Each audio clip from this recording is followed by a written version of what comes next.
जामनेर शहरामध्ये आज सायंकाळी एका कॅफेमध्ये एका मुलांसोबत काय मुलांचा वादविवाद झाला होता. ते वादविवादानंतर त्या मुलांना मारहाण केलं होतं आणि त्याला परत म्हणजे बसस्टँडजवळ आणून त्यांना नंतर परत मारहाण झाल्या होत्या.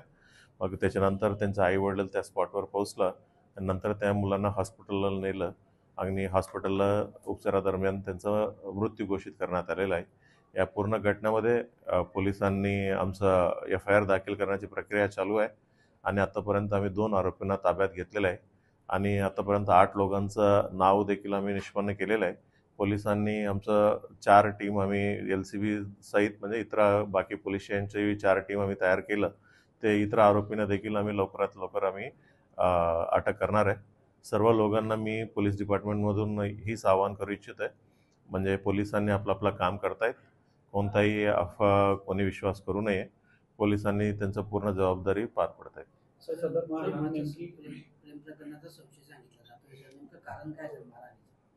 ती सर्व गोष्टी आम्ही इन्व्हेस्टिगेट करतायत. एकदा इन्व्हेस्टिगेशनमध्ये पूर्ण आम्हाला क्लॅरिटी आल्यानंतर म्हणजे तुम्हाला आम्ही परत अपडेट करूया.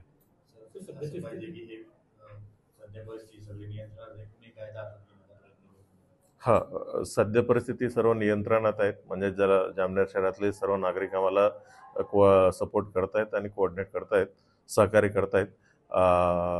कोणी म्हणजे अफवा इथं जमावामध्ये कोणताही कायदा हातात घेतलं किंवा कोणताही मिसचिव्हसपणा केलं, त्याचं आमचं सगळीकडे CCTV आहे. आमचं सर्व लोकांचं मोबाईलमधून देखील म्हणजे खूप लोक व्हिडिओ फुटेज काढतायत. मग नंतर आपलं कारवाईचा बली पडू शकतील. तीच म्हणून मी कोणी कायदा किंवा अशांती कोणी तयार करू नये असं मी आवाहन करू इच्छितो.